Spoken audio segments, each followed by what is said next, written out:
dia, boa tarde, boa noite, onde quer que estejam. Bem-vindos ao Cantinho Benfiquista Podcast. Hoje o convidado é Cristiano Oliveira. Ele faz parte do Benfica Podcast, faz parte do Benfica Independente. Conheci o Cristiano no Twitter, por acaso, e já há algum tempo que temos falado um pouco e agradeço a sua presença hoje. Cristiano, bem-vindo. Michael, como é que é? Tudo bem? Muito obrigado. Antes de mais nada, queria te agradecer pelo convite. É sempre um grande prazer falar contigo aqui no nosso cantinho benfiquista. Hoje temos muito para falar. Vamos pôr aqui a ordem do dia. Falamos dos 3 pontos difíceis em casa contra o Farense, um jogo que certamente não esperávamos ter tantas dificuldades, mas é o que é. Vamos ver os lances do jogo. 3 lances para mim, 3,5. O penalti, o penalti que foi marcado segunda vez, o fora de jogo tirado ao Farense que dá o segundo golo deles, que obviamente foi o VAR anulou, e o segundo golo que aconteceu aos 94 minutos, que podia ou não ser falta, mas vamos ver. E depois falamos um pouco sobre Darwin, as incertezas, os adeptos, certos adeptos andam um pouco divididos em termos das suas capacidades, do que ele tem feito nos jogos, ainda não marcou, então vamos falar um pouco sobre isso. O clima à volta do clube, hoje em dia, principalmente gente que faz parte das redes sociais, podem confirmar que os adeptos, os sócios estão um pouco divididos e vamos falar sobre isso. O mercado de transferências que fechou ontem, o Benfica fez maior parte das suas transferências no início. Ontem entrou um jovem do Barcelona, mas falamos também de algumas das saídas que causaram um pouco de ansiedade entre os adeptos. E para acabar, o alto e baixo da semana. Para começar, falamos do jogo. Para mim, acho que foi óbvio, falta de pressão do Benfica contra o Farense. Eu previa um jogo em que o Benfica, semelhante com o jogo do Moreirense, o Benfica com uma pressão alta, o Farense com um bloco baixo, a causar problemas para o Farense, para não conseguirem construir na sua primeira linha, e saiu ao contrário. O Farense chegou, parecia uma equipa destemida, uma equipa que jogou olhos nos olhos, tinha nada a perder. E o Benfica também, na segunda parte, se calhar mais do que na primeira, vimos alguns problemas com a adaptação dos novos centrais. Jardel aleijou-se, Ferro teve que entrar, mas o que é que te pareceu deste jogo, da maneira que a equipa jogou? Foi um pouco diferente do que nós tínhamos visto, pelo menos contra o Famalicão e especialmente contra o Moreirense. Foi um jogo que, para começar, quando sai o calendário com este jogo, tu vês uma equipa que vem da segunda divisão, vês uma equipa com Jorge Jesus que está a ser reforçada com grandes jogadores, e a primeira coisa que eu pensei é logo 4-0. Foi o meu palpite, eu disse 4-0. Foi logo 4-0. Pois, claro, como se diz, a bola é redonda e cada um joga com 11 jogadores e a coisa ficou um bocadinho mais difícil. Eu acho que este jogo foi um jogo em metades, né? Vamos falar da primeira parte. Na primeira metade da primeira parte o Benfica jogou melhor. Claro que o Farense também teve as suas oportunidades, mas eu acho que o Benfica teve o melhor de jogo, e parece que depois do Benfica marcar o gol, parece que relaxaram um pouco e deixaram mais espaço para o adversário jogar o seu jogo, e aí as coisas ficaram um bocado mais difíceis e teve que aparecer o grande Vlaco Dimos nesse dia, que teve em grande. E como eu disse, fiquei um pouco surpreendido, porque jogando contra uma equipa que vem da segunda divisão, o Farense não tinha marcado um golo nos primeiros 2 jogos, perdeu em casa com o Farense, com o Nacional na segunda jornada, perdeu em Moreira de Cónegos na primeira jornada por 2-0. Por isso, um Benfica que naquela altura tinha marcado 7 golos, só tinha sofrido um, que foi em Famalicão. Esperava-se um sufoco É a melhor palavra que eu posso escolher. Um sufoco, especialmente o que vimos contra o Moreirense. Abafamos o Moreirense, só que os golos não apareceram, a eficácia não estava lá. Por isso, ver um Feirense que conseguia sair a jogar, conseguia entrar no meio campo do Benfica e a certa altura, especialmente depois do empate, o Benfica passa ali uns 5, 10 minutos que anda um pouco perdido. A equipa sofreu emocionalmente, sofreu o golo e graças a Deus que aquele segundo golo foi em fora de jogo, senão causava alguns ataques cardíacos entre os sócios e os adeptos. E antes de vermos os lances do jogo, queria ver qual a tua análise em termos da exibição global da equipa e também da exibição de Otamendi, que fez a sua estreia de encarnado. Vou começar pelo Otamendi. Claro que é um jogador que muita gente não queria no nosso Sport Lisboa e Benfica, mas ao fim do dia ele chegou e é nosso e temos que o acarinhar como se qualquer um que lá já esteja há anos. Isso, that being said, isso... não sei dizer em português. How do you say it in Portuguese? Isso being said, isso... That being said, how do you say that? Okay, all right. I'm trying to think of the context there. Yeah. Isso dito, acho que o Otamendi jogou uma belíssima primeira parte, teve umas intervenções importantes. Agora, na segunda parte, claro, o boneco caiu abaixo do armário, aquele penalti logo ao princípio da segunda parte, uma pisadela no adversário.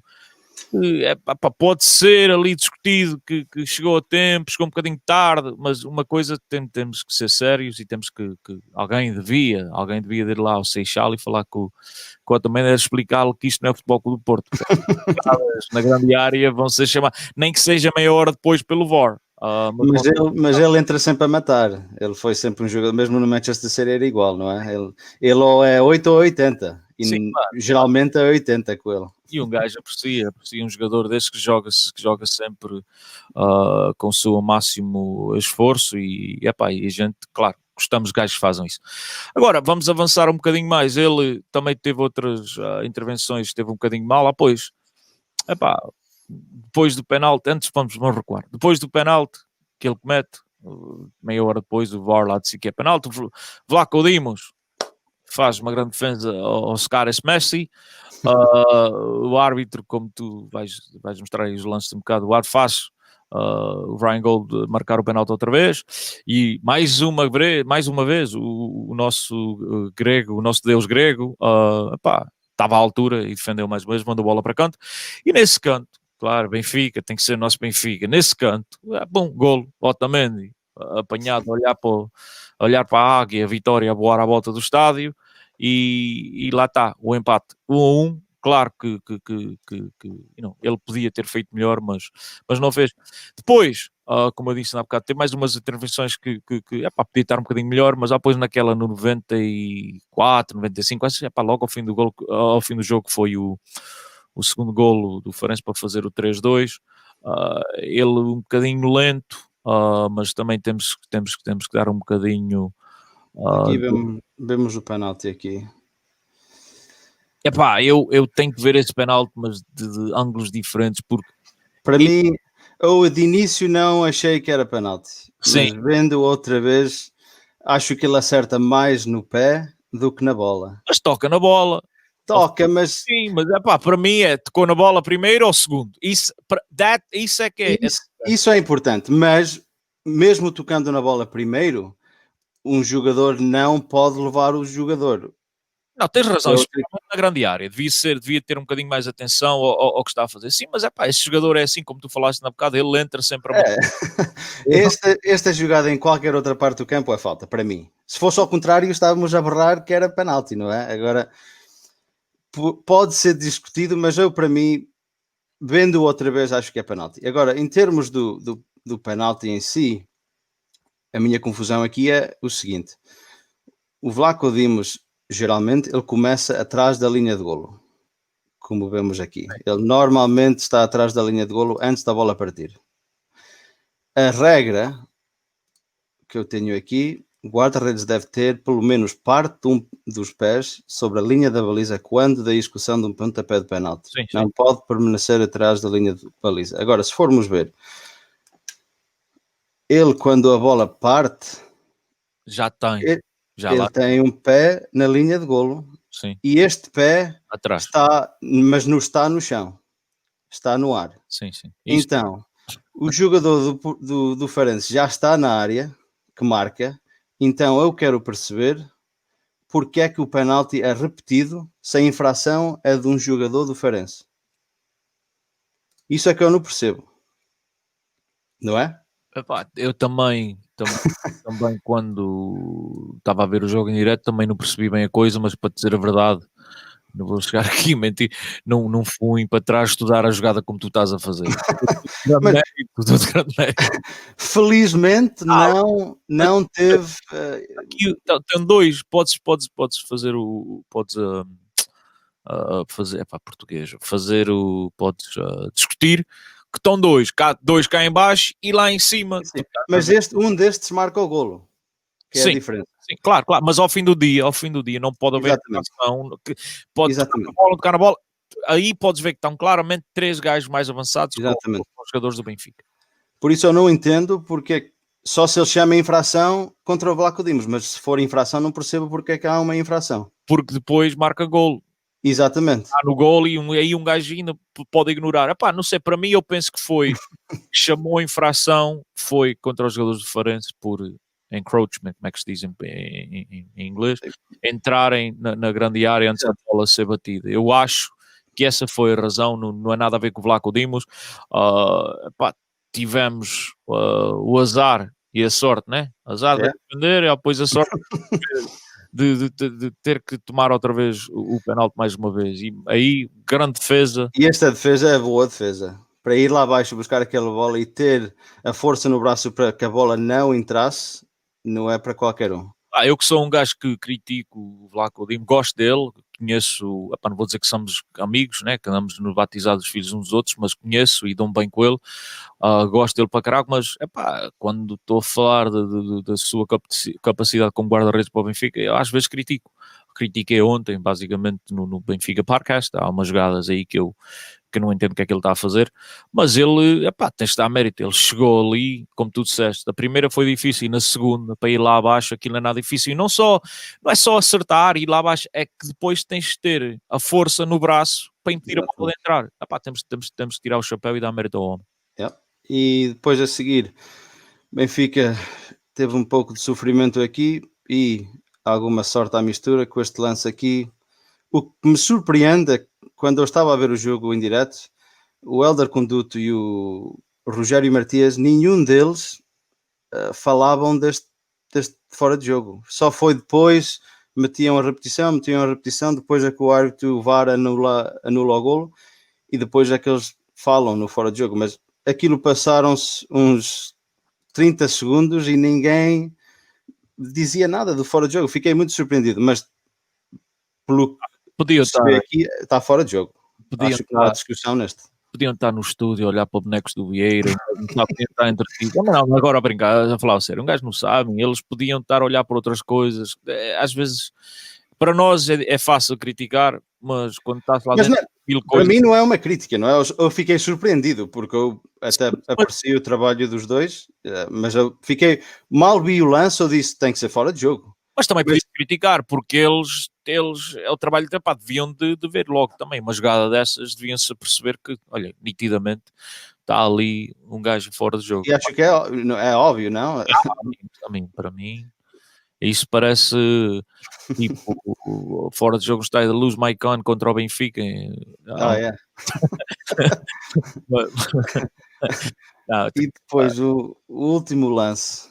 Primeiro, foi para mim, isso é nitidamente uma clara falta, e como falas do VAR, nós quando nos meteram o VAR aqui no futebol mundial, né, introduziram o VAR ao futebol, um gajo pensava que regras que são cumpridas independente da equipa, seja grande, seja pequena, seja verde, amarela, azul, seja o que for.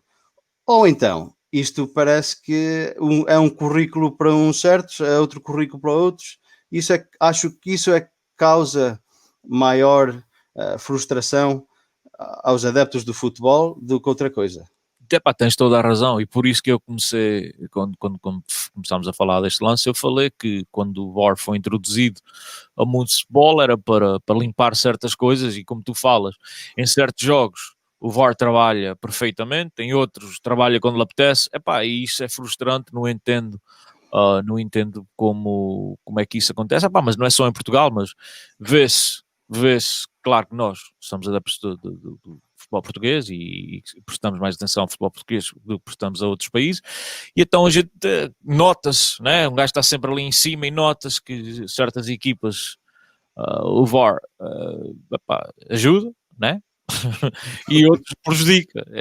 Não entendo porque isto devia ser uma limpagem no futebol, devia ser mais uma valia para tirar essa parte suja do futebol, e vê-se que por agora, né? Espero que amanhã seja diferente, mas por agora que ainda há muita trafolhice por trás. Infelizmente o VAR pode trazer mais clareza aos lances, mas infelizmente não, para já, conseguimos tirar a política do futebol. Acho que esse é que é o maior problema, para mim. Em termos do jogo, acho que já falamos até à exaustão, não, a parte disso não foi um jogo brilhante que dei para conversa para toda a noite. Antes de passar para as transferências, só queria falar um pouco de Darwin. Então, um jovem que chegou ao Benfica com 21 anos, da segunda liga na Espanha, e em 3 jogos a titular ele faz, e este número nem sei como é que é, porque para mim ele só tem 3 assistências. Ele, pelo site do Benfica, tem 4. Aquele primeiro golo contra o Famalicão que bate no defesa, deram lá assistência. Para mim não sei como é que deram a assistência, porque a bola vai para o outro lado, mas deram. Então, 3 jogos a titular, 4 assistências, 21 anos, e temos aqui, para mim, um jogador que traz outra dinâmica à equipa, um jogador que é capaz de explorar o espaço atrás, é capaz de arrastar defesas com ele, diferente do tipo de avançado que nós tínhamos. Seferovic, por exemplo, é um avançado diferente. Vinícius, uma das frustrações que eu sempre tive com ele foi que o facto, quando o transportador da bola entra na zona ofensiva, o Vinícius geralmente procurava o passe à frente da defesa. Ele raramente tentava entrar atrás da linha de defesa. Então, com Darwin, ele oferece essas capacidades. Infelizmente, em 3 jogos, ele ainda não marcou, mas tem estado envolvido em 4 golos, com as 4 assistências. E queria ver qual é a tua opinião em termos do que ele tem mostrado e em termos das críticas, se tem mérito, se não tem mérito. Opa, este para mim, o Darwin Núñez é um jogador que tem, né, como falaste, as suas características boas, também tem as más, mas quando eu vejo um jogador como este que vem do Almeria, equipa segunda divisão da Liga Espanhola, por uma transferência, né, que é de 25 milhões, que é o recorde em Portugal de transferências, para mim, odeio falar em números, mas é pá, um gajo tem que ser sincero e tem que falar verdades. Eu acho que quando o Benfica gasta 25 milhões, tem que ser um gajo que dá logo garantias, que chega ali e é titular de olhos fechados e marca 25 a 30 golos. Quando estamos a falar num jogador que é recorde da Liga Portuguesa, não estamos a falar do recorde do Vitória Setúbal, não, do Campeonato Português, epá, e para mim, apesar de ser muito promissor, como tu disseste, ele é um jogador que tem uma posse física, que tem uma velocidade, que se atira para cima de defesas, e uma coisa que também gosto dele, ele tem aquela garra de futebolista sul-americano, como falamos outamente, de o gajo entra sempre a matar, e já temos visto nestes jogos com o Darwin que o gajo pelo menos dá sempre a luta, está sempre ali a dar o seu máximo esforço, mas ao fim do dia a minha crítica nem é do jogador em si, é mais que o Benfica, quando vai gastar esses números, tem que ser um gajo que é logo garantido, não é um gajo que temos à espera que ele evolva, e um jogador que é promissor, e é um jogador que daqui a 3, 4 anos, não, pá, 25 milhões de recorde da Liga Portuguesa tem que chegar hoje, e tem que dar essas certezas hoje. Pá, desculpa não responder a tua pergunta mais assim. Não, é certa, mas, por exemplo, para mim é uma transferência recorde, não é? Mas eu estive a ver uns números atrás e, por exemplo, Cardoso chega ao Benfica em 2007 com 24 anos da Sul-América, do Campeonato Argentino. Chega com 24 anos, então jogador mais maduro. Ele nos primeiros 4 jogos, e naquele tempo ele chega por uma 9 milhões, não era? 11 naquele tempo, em 2007. E agora, se formos a comparar o mercado de 2007 com o mercado de hoje, um jogador por 11 milhões, dado o mercado de hoje, não está bem longe, não é? Sim, mas, Mike, não sei se falei em números, mas se calhar não me expliquei bem. A minha preocupação é que o Benfica não se pode dar ao luxo em gastar 25 milhões em jogadores que não dão garantias. Isso é porque se ele amanhã falha e ele não chega àquele patamar que todos esperamos que ele chegue, vai ser um grande pontapé nos tomates. Estás a entender? O Benfica vai andar ali muitos anos para limpar aquilo. Isso é que é a minha preocupação. E é a minha hesitação em chegar aqui e falar muito bem.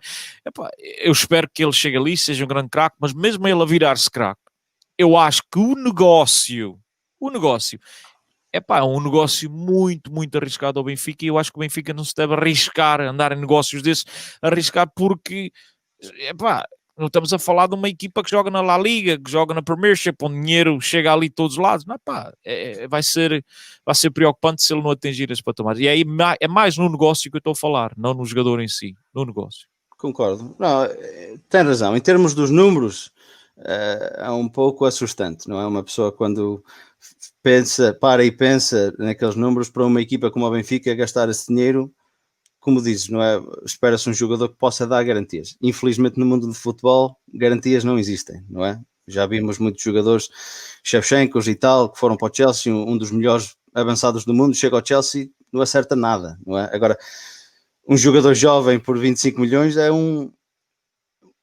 arriscar, mas de uma maneira grande, especialmente para o Benfica. Mas em termos do que temos visto, para mim, eu por minha parte, não concordo que as críticas, só porque se tem visto no jogo. Porque agora, se ele chega ali 3 jogos a titular no campeonato e passa ao lado do jogo, não está envolvido, isso, então, sim, concordo. Mas agora, um jogador jovem que tem estado, tem feito parte do jogo, ele no passa ao lado do jogo, tem 4 assistências, está sempre envolvido, está sempre a lutar. Para mim isto vai demorar um pouco de tempo para se ajustar aos detalhes. O Jorge Jesus disse ele próprio que é um jogador que sem bola ainda não percebe as rotinas, ainda não sabe onde é que tem que estar, o que é que ele tem que fazer, e isso vai vir com o tempo. Mas como eu disse, só para acabar o raciocínio, por exemplo, o Cardoso nos primeiros 4 jogos só fez 2 assistências. Foi 2 jogos na qualificação para a Liga dos Campeões com o Copenhaga, que ele fez 2 assistências e fez 2 jogos para o campeonato que não marcou. Depois, ao 5º jogo, fez 2 jogos contra o Nacional, e depois outros exemplos. Muita gente vai dizer, esses são jogadores diferentes, patamares diferentes, mas naquele tempo não eram. Por exemplo, eu sou adepto do Arsenal, por isso tenho esta informação aqui. Bergkamp marca o 7º jogo, chega ao Arsenal do Inter de Milão, passa 7 jogos sem marcar. Thierry Henry chega do Juventus em janeiro, 8 jogos sem marcar. Sim. Drogba chega ao Chelsea em julho, em janeiro só tinha 5 golos marcados. E Rodrigo chega ao Benfica com 20 anos, só marca no 5º jogo. Em 2 jogos faz 4 golos. Mas eu não quero fazer o que tu ias dizer, mas cada jogador tem a sua situação e exatamente. É totalmente diferente. Esses jogadores, quando entram, o Drogba foi o único de que falaste quando entrou na grande, porque o Bergkamp tinha sido um falhanço no Inter, a mesma coisa que o Thierry Henry da Juventus e no Milão antes. Epá, quando chegaram os jogadores, não havia aquela. Agora, eu diria Drogba, quando pagaram 40 e tal milhões naquele tempo, que foi muito dinheiro, esse aí já se esperava mais como é que se produtividade mais cedo, mas também temos que olhar, temos que ver que estamos a falar numa competição que é na Liga Inglesa e outra que é o recorde, a transferência de recorde no Campeonato Português. Eu não quero criticar o rapaz, o que lhe salva de eu o criticar é, como tu disseste, ele tem 3 ou 4 assistências, depende de quem quer, depende de quem está a dar esses resultados de estatísticas, mas é isso, é que ele tem-se envolvido no jogo, anda envolvido no jogo, dá o seu litro, mas também, se um gajo vai assim a olhar pelas suas exibições, vê-se que ele teve uma oportunidade de cabeça, que um gajo por 25 milhões tem que meter pelo menos a bola à baliza no jogo anterior, teve lá outras oportunidades que ele podia ter terminado em jogadas, em golo, e não necessariamente bateu na bola bem, não controla os bolas. Tem coisas preocupantes, mas também temos que entender que é um jogador, como tu falaste, com 21 anos, que chega, que é uma coisa que nunca vai sair, né? Que vai sair de cima dele, que chega com o preço em cima da cabeça dele, que é o record train, pode ter nervos, pode ter aquele nervosismo. Então, eu não vou criticar ainda, mas tem que dar um golito.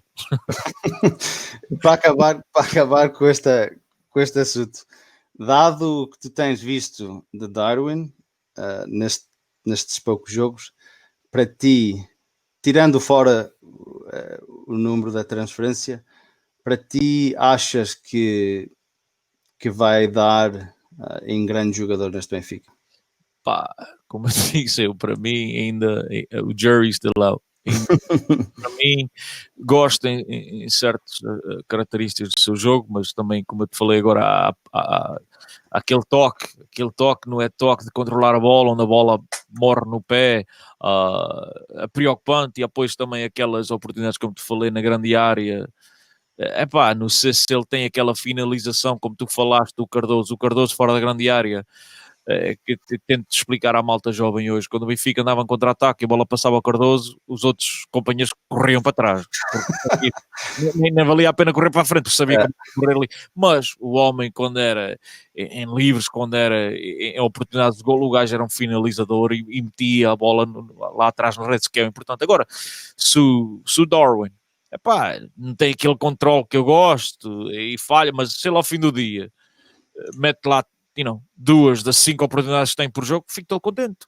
Para mim, estás a ver? Claro, gostaria que fosse 4 das 5, quem não gostaria?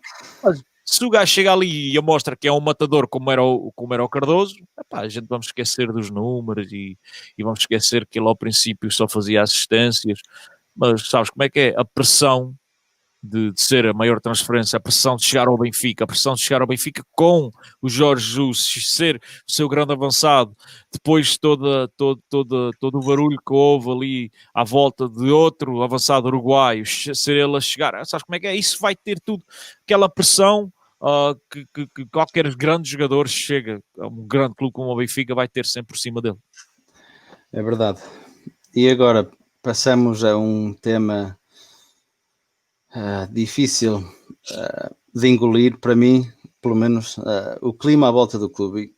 E queria ver a tua ideia em termos disto, porque acho que o final da época, o ano passado, a época passada, tornou as coisas um pouco difíceis. Acho que certas decisões no clube, em termos de gestão de jogadores e tal, também, mas acho que principalmente as eleições à porta, acho que tem causado uma divisão entre os adeptos, entre os sócios, que para mim, eu tenho 33 anos, já vivi alguns dos piores momentos do Benfica, no tempo de Damásio e Vale Azevedo e isso tudo, e mesmo nesses tempos em que o clube andava de rastros, notava-se um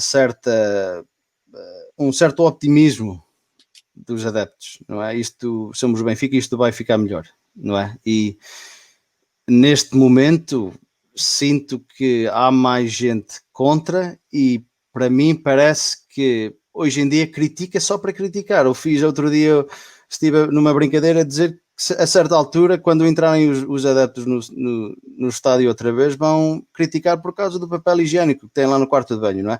Isso já sabe como é que é.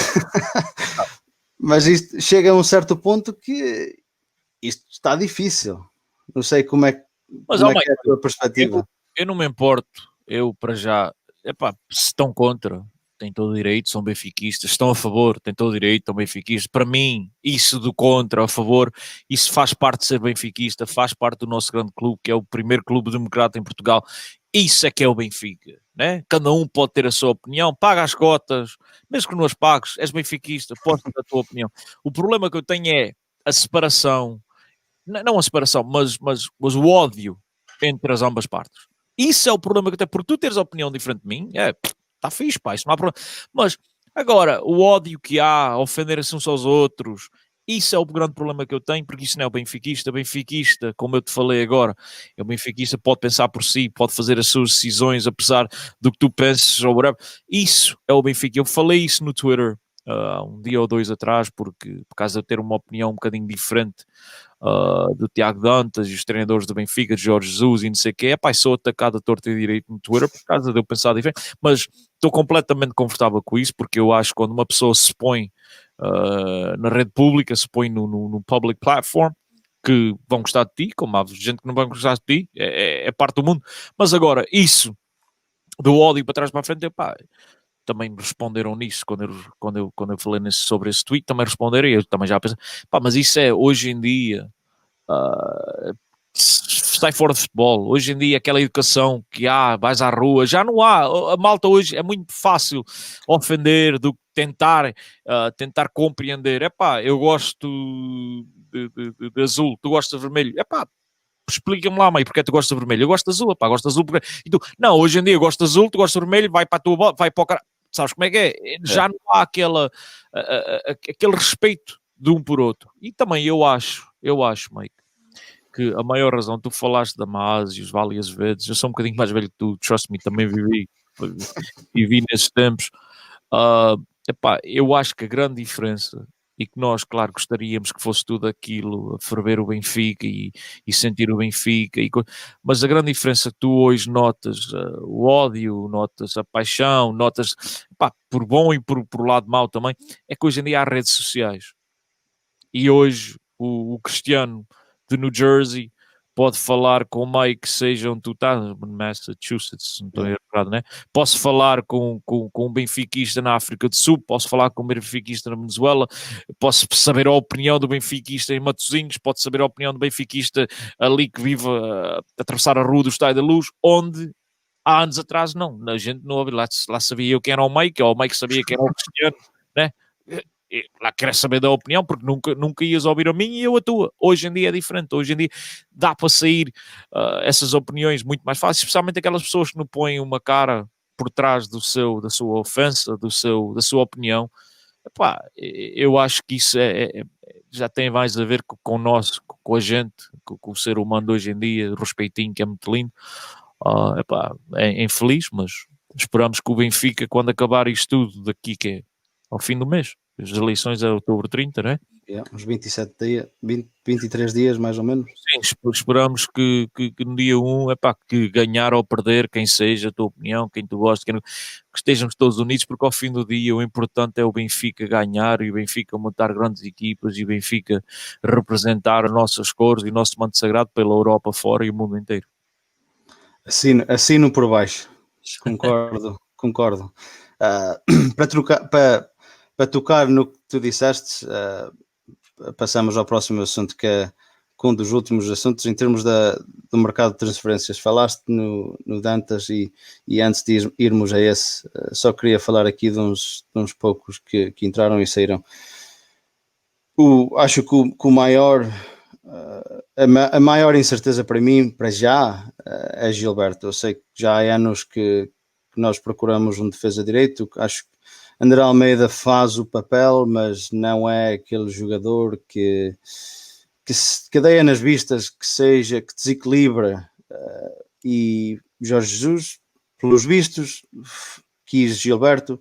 Ele tem jogado pouco, mas o que me faz lembrar com Gilberto é que faz-me lembrar atrás da adaptação que o Maxi Pereira faz quando chega ao Benfica. Maxi Pereira chega ao Benfica como um médio direito e ele naquela posição não dava nada, era lento, não acertava uma. E Jorge Jesus, ele naquela altura, acho que ainda nem foi com Jorge, pode ser que fosse, mas ele naquela altura recua para o defesa direito e ele passa ali uma adaptação e encaixa logo. E eu não sei se Gilberto vai demorar um pouco para encaixar, mas faz-me lembrar muito essa adaptação que Maxi teve que fazer naquele tempo. Futebol diferente, como nós sabemos, o Brasileirão, futebol com muita técnica, mas nada de velocidade, jogo lento, né? Quem tem a bola joga, quem não tem caminha e vão ver o jogo, sabes como é que é? O Gilberto chega aqui, é um gajo que sabe até fazer o que fazer com a bola nos pés, mas defensivamente o gajo anda totalmente perdido e penso que vai ter aquele tempo, como tu falaste, de adaptação, especialmente com um treinador como o Jorge Jesus, que gosta de estar em cima de todos os detalhes. Eu penso que ele vai chegar lá, mas não sei se vai ser com aquela rapidez que nós queríamos, que era logo arranjar alguém que encostasse o André Almeida. Eu sou um gajo que já critiquei o André Almeida várias vezes, também já o aplaudi. A minha opinião é que ele não é tão mau como dizem, para o futebol português. Concordo. Português. Não é tão mau, mas também não é grande coisa. E ele para o futebol português faz o seu trabalho e ajuda a equipa no que pode, mas também já acho que está na altura do Benfica ter outro gajo já ali alinhado que dê mais garantias e que já dê um bocadinho de descanso ao grande Almeidinhos. E a ideia de Diogo Gonçalves a defesa direito? Para mim é uma pena. Eu gosto bué do puto. Bué do puto. Porque uma coisa que eu tento explicar a todo mundo é que já quando eu falo à malta de que eu era jogador profissional sem problema nenhum e a malta diz, tudo, eu digo, só por eu não jogar no Benfica, Porto ou Sport não quer dizer que um gajo não é profissional. E a mesma coisa que o Diogo. Se por ele não ter lugar no Benfica, não quer dizer que eu não o acho um bom jogador, que possa jogar num Guimarães, num Braga até, né, titular, porque eu acho que o puto tem uma velocidade, tem visão de jogo, tem um para um, tem drible, né, que é um para um, claro. E eu acho que temos ali um jogador. Mas agora, claro, no Benfica, onde tens as opções que tu tens, vai ser um bocado difícil do puto entrar no jogo e ganhar os seus minutos. Por um lado, compreendo. Estamos a falar de um treinador que já, como falaste, Maxi, Coentrão, Enzo Pérez, que era outro médio direito, chegou ao Benfica, não se adaptava, queria se ir embora para trás para o River Plate e o Jorge Jesus adaptou a 8 e claro, nós todos adoramos. O Matic, que entra no negócio do David Luiz, que entra a 10, um jogador a 10, Jesus vê que é lento demais, vira o gajo a um trinco, a um 6 e o gajo, passado uns anos, é um dos melhores trincos no mundo. Já temos ali um proof of concept, temos ali prova que o Jesus, quando adapta, que normalmente dá bem. Mas claro, também já teve os seus erros e espero que se o Diogo vai se adaptar à defesa direita, que dê em jogador, porque eu acredito nele não como defesa direita, acredito nele como médio, porque eu acho que o Cucuto é bom jogador. Concordo. E em termos da última entrada aqui, que entrou ontem, Todibo, eu estive a ouvir o Benfica Podcast que vocês tiveram ontem e eu, pelo que eu consegui ver, ele para mim parece um jogador outro com garra, com velocidade, que gosta da bola no pé, que gosta de sair a jogar, o que o Jorge Jesus prefere, mas eu sei que tu fizeste uma comparação em termos de David Luiz e vendo os vídeos, eu sinceramente nunca ouvi jogar num jogo, só fui pesquisar na internet, mas vejo certas coisas nele que faz sentido. Listen, o David Luiz, há poucos centrais no mundo que sabem sair com a bola nos pés e a elegância de um central, há poucos centrais do mundo que o podem fazer, mas ele numa jogada, ficamos todos com água na boca, grande central, na jogada a seguir, o que anda para aqui a fazer? O Divo tem um bocadinho desse, disse nele. Agora, o Todibo é um puto ainda, tem 20 anos, um jovem, já tem 20, né? 20, fez 20 em junho ou julho.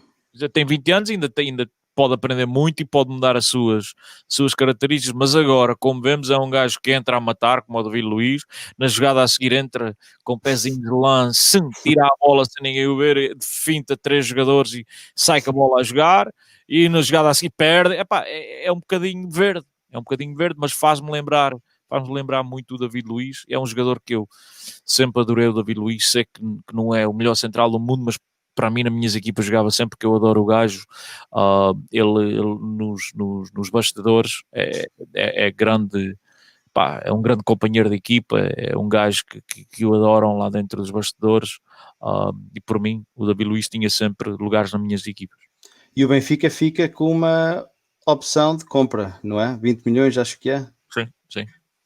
Pá, bom negócio. Estamos a falar, o Benfica que vende jogadores, agora Rubem Dias, né? Um jogador que, claro, muito mais maduro, um jogador que tem físico, tem força, que tem velocidade, né? Mas jogar com a bola nos pés, quase, não vou dizer nada, quase nada.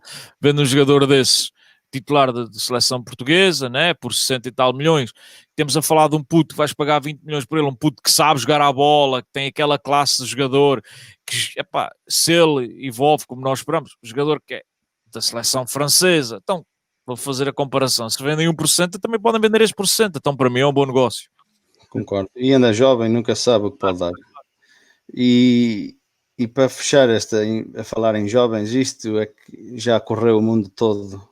E estive a ver antes de começarmos a conversa e ainda não consegui. Agora não sei se tu tens alguma informação ou conseguiste ver algo diferente, mas Tiago Dantas no Bayern de Munique por empréstimo. O que eu vi ontem é que, primeiro, em termos do empréstimo, o Tiago Dantas é um jogador muito verde em termos principalmente fisicamente. Ele tecnicamente pode ser um bom jogador, mas não tem aquela física para estar na equipa principal.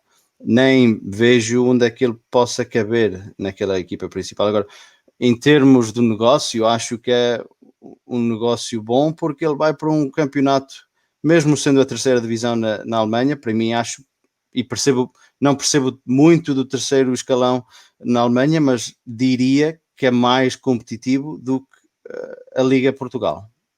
Pá, para mim, quando estou a olhar para um puto como o Tiago Dantas, nem estou a olhar na terceira divisão, para mim ele podia jogar na quarta. O importante é que ele vai fazer os treinos com a equipe principal. Isso é que me importa. Ele jogar, mas isso para mim não me importa nada. Agora, falar no negócio, pá, ontem quando saiu as notícias, ele ia por... ontem, quando saiu as notícias, ele ia por empréstimos, não sabia se havia opção. Agora hoje, o Mais Futebol saiu com a notícia que eles têm uma cláusula de 7,5 milhões, que é uma vergonha. Eu, apesar de ter levado porrada no Twitter por dizer que o puto não tem lugar no Benfica hoje, e quando começam a criticar que é o Jorge Jesus que não joga aos miúdos, eu disse, o Rui Vitória também não deu oportunidade, nem o Bruno Lage, então é só bater no Jorge Jesus, um dos outros já apoia, tinha 17 anos, o Ansu Fati também tem 17 anos e é titular no Barcelona, craque, e agora não vou tirar o mérito ao Tiago Dantas, pode chegar a ser um bom jogador, mas hoje em dia, que é o que o malta deve-se perceber e deve olhar, que é hoje, não estamos a falar daqui a 3 anos, hoje, ele não tem lugar nesta equipa do Benfica, porque ele, apesar de ter 19 anos, parece que tem 13. Tem uma habilidade que poucos têm na academia do Benfica, com a bola nos pés, tem uma visão excelente, ninguém lhe tira o mérito do seu cérebro futbolisticamente, mas fisicamente o puto, não conheço ninguém que possa chegar ali e discutir, né? Penso que nem os pais dele chegavam ali e discutiam contigo, dizer que o puto estava pronto para jogar numa primeira divisão, especialmente numa equipa onde já tens veteranos, tens jogadores já feitos naquelas posições no Benfica. Espero que ele vá para lá, que ele aprenda muito. Espero que seja mentira. Espero que isso de 7,5 milhões de cláusula, espero que isso seja mentira, e espero que, se ele deixa jogador, que deixa no Benfica. Mas agora, para andar a bater no Jesus hoje em dia, por o puto não está pronto hoje em dia, é como eu disse, o Bruno Lage, o ano passado. Vamos falar do Bruno Lage, que levou uma equipa mais jovem na história do Benfica a ganhar o primeiro jogo do Benfica fora na Turquia, que era só putos. Yeah. E esse Bruno Lage deu a oportunidade, deu-lhe uma oportunidade, uma taça de CTT, foi onde ele fez o seu debut, mas jogou uma vez e desapareceu. Nunca mais apareceu. Então a gente temos que ter um bocadinho de como é que se diz? Context na cabeça. Vamos criticar um, mas temos que pensar nos outros também. Não é só andar a mandar facadas a todo mundo, um gajo tem que pensar. E epá, espero que o puto seja bom jogador, espero que ele evolva como nós todos esperamos, e espero que ele volte ao Benfica um dia. É mais fácil bater no Jorge Jesus hoje em dia porque ele é o que lá está, não é? Muita gente também fez o mesmo com o empréstimo de Florentino, e é bem dizer, o Bruno Lage conhecia o Florentino da equipa B, não apostou nele. Não é? Apostou nele inicialmente, como ele entrou como treinador, mas depois encosta. Encostou. Epá, eu a falar do Florentino, eu gosto do Florentino, eu não queria que o Florentino saia porque é o único, vamos a ver o plantel hoje em dia, é o único 6 de raiz, que estava no plantel e queria ficar com ele, mas como já expliquei que tu ouviste no Benfica Podcast ontem, né, vou explicar aqui aos espectadores aqui do palavra, desculpem lá, e os listeners, mas vou dizer espectadores do teu programa.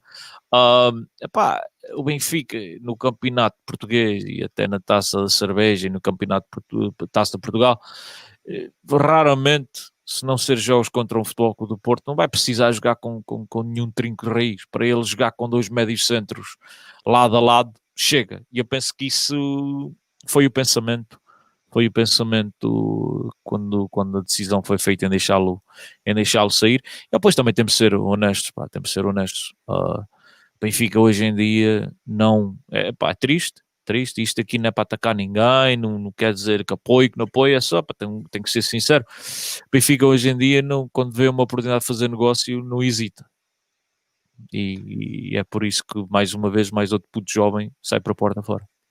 Mas ainda bem que sabemos, pelo menos de certeza, que Florentino não tem a opção de compra. Agora aguardamos se seria bom se o Benfica pelo menos pudesse sair e dissesse ou é verdade que tem a opção de compra para o Tiago Dantas, ou não é verdade, porque para mim o que causa confusão é que o Mais Futebol ontem disse que uma fonte oficial do Benfica confirmou que não tinha a opção de compra, e depois hoje voltam atrás e dizem que afinal há uma opção de compra. Mas Mike, tu sabes como é, ainda por causa de falámos mais cedo, estamos a falar em tempos de eleições e não me surpreendia nada eles esconderem, também não me surpreendia nada virem outros por fora a meter a dizer que sim, só para borrar, para estragar a fotografia. Agora, a verdade é esta, o Benfica nos outros negócios tem lá dito se tem opção ou não.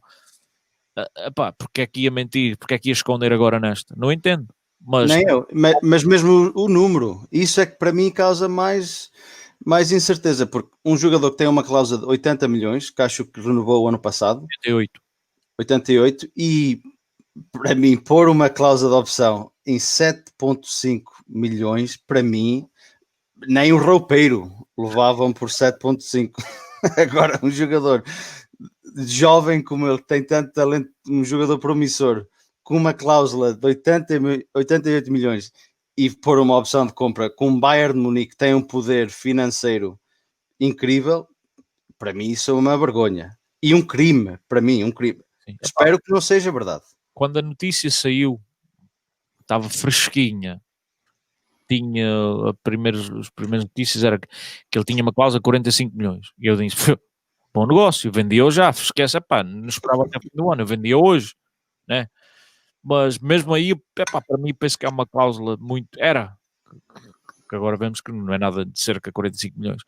Era uma cláusula muito alta, porque o Bayern Munique, como falas, tem uma superioridade financeira que é excelente, mas o Bayern Munique não chegou lá por ser burro. O Bayern Munique chegou lá porque sabe gastar o seu dinheiro. Ainda agora compraram, penso que chama Rocco, um jogador espanhol que o ano passado queriam 40, disseram que não, este ano foram buscar por 15. Compraram o Leroy Sané, que é um dos melhores extremos no mundo, quando está em forma, comprar por 45 milhões, um jogador que, seleção alemã, jogador campeão na Inglaterra, um jogador que joga na maioria das equipas no mundo, e não faz loucuras, também não acho que ia fazer loucuras por um puto que pode chegar a certo patamar um dia, mas hoje em dia não chega. E o Bayern Munique, mas também ao fim do dia, também podes dizer, o Bayern Munique foi buscá-lo por alguma razão, e estes gajos sabem o que estão a fazer, também tem razão, ninguém vai tirar a razão. Mas vamos ver o que é que vai dar. Espero e não, estamos de acordo e esperamos que isso de 7,5 milhões seja uma verdadeira vergonha. E ainda por cima, para acabar isso, o treinador do Bayern Munique conhece bem o Dantas, porque ele esteve lá num torneio no Seixal há uns anos e esteve sempre a perguntar por ele. Estive a ver uma notícia hoje, por isso ele não é por acaso que o Tiago Dantas aparece numa lista do Bayern Munique, não é? Porque certamente há pessoas no futebol que têm certos nomes, não é? Mas não é por acaso que o Tiago Dantas vai parar um Bayern Munique, mas esperamos que... Mas o Dantas pediu para sair, não se esqueçam, senhoras e senhores. O Dantas pediu para sair e ele até hoje veio agradecer ao presidente pela oportunidade. Exato.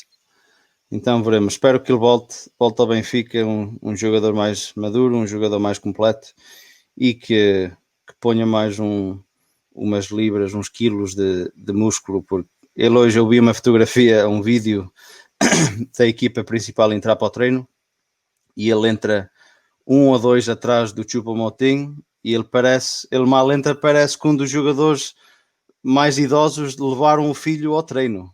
Ele aparece ali e parece um puto pequeno. Apanha bolas. Foi para buscar a água aos jogadores. E agora, para terminar, temos o alto e baixo da semana.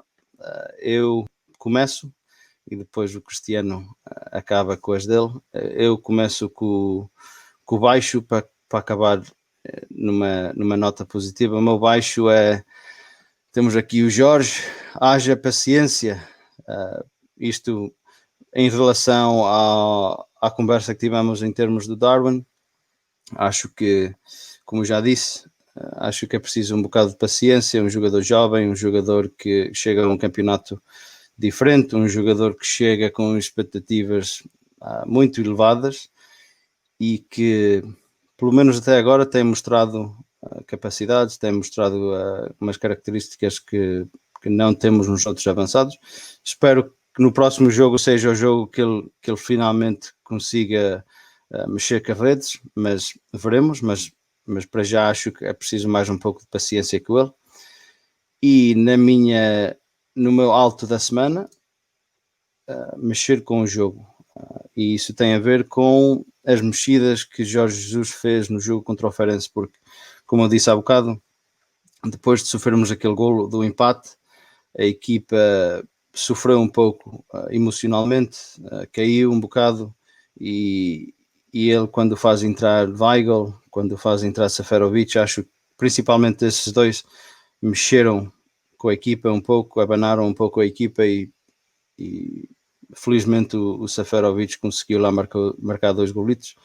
Que o interessante é que no Twitter ouvi pessoas a dizer o Benfica precisa de marcar golos e metem o Seferovic e logo a seguir ele mete lá 2 no saco. Por isso acho que foram 2 mexidas. Acho que em termos de mexidas, pelo menos em termos de Seferovic, acho que não havia outra opção. Tem lá o Gonçalo Ramos, mas ainda não tinha entrado, por isso ele, em termos de ter que fazer essa mudança, certamente era a mudança mais certa, mas pelo menos as mudanças que ele fez, ao tempo que ele fez, mexeu com a equipa e lá conseguimos os 3 pontos. Para ti, Cristiano, qual é o teu baixo da semana? Da semana? Em termos do teu baixo, em termos do campeonato até agora. Pois, deixa-me pensar. Eu sei que ainda há bocado disse-te umas, mas olha, vou dizer assim, uma coisa que me deixou em lágrimas, e não estou a brincar, antes queria estar a brincar, hoje a girar, deixou-me em lágrimas, foi o nosso glorioso ter perdido o PAOK e sido mandado para casa da Champions. Isso para mim não é só o ponto mais baixo da semana, mas o ponto mais baixo do ano. Cada vez que eu venho aqui, não me perguntes qual é o ponto baixo, é esse. Benfica ser eliminado pelo PAOK. Está bem. E o ponto alto?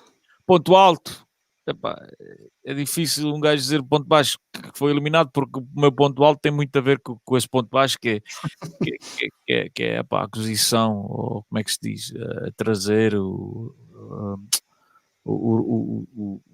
Jorge Jesus para trás, trazer o nosso grande JJ para trás. Penso que é treinador que veio, voltou melhor do que saiu, treinador que exige não só dos seus jogadores, mas dos diretores, para trazer grandes jogadores. Não é mais aquela treta que temos visto nos últimos anos.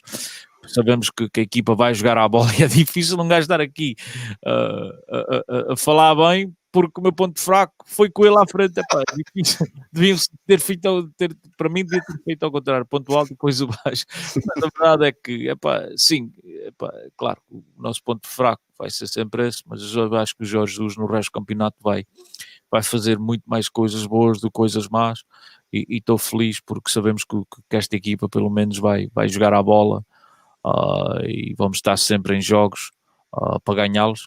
E ao fim do dia temos um treinador que vai dar um murro na mesa quando se ter que dar. Isso é certo.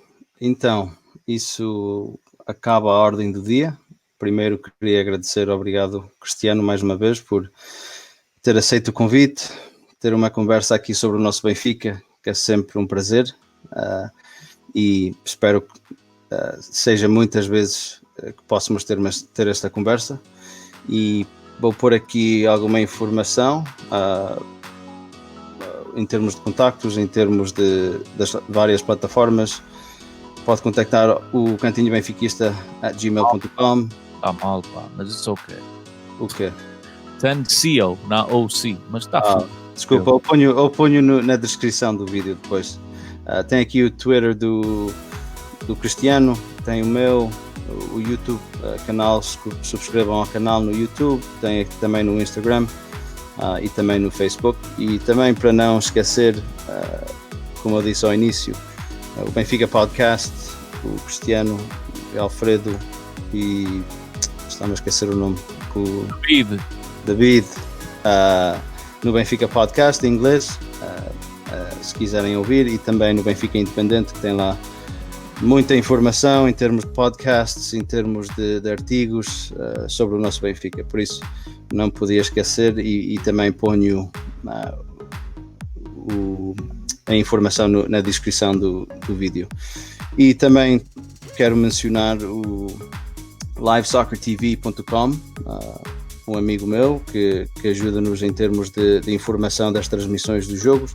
Se estiver à procura de conhecer em que canal vai dar um jogo, seja da Liga Portuguesa, da Inglesa, da Rússia, da Turquia, onde quer que seja, eles têm informação toda em termos de quem vai ser, quem tem os direitos da transmissão nesse país, etc. Então não esquecer, livesoccertv.com, também ponho essa informação na descrição. Opa, digo que eu sou fã deles há muito tempo, já tenho o app deles, adoro Live Soccer TV, mas quem está a ouvir vai lá fazer o download ao app, é grande trabalho. Nem sabia que eras amigos dele. É, o Walter, que ele é de Toronto, ele nasceu em Portugal, mas estava em Toronto, agora acho que está em Miami outra vez, mas falo com ele diariamente, é bom rapaz, e não podia esquecer de mencionar a página dele, por isso não se esqueçam de visitar, e mais uma vez um obrigado, um bom dia, uma boa tarde ou uma boa noite, dependendo a que horas vocês estão a escutar, e um bem-aja, um abraço e viva o Benfica. Carrega!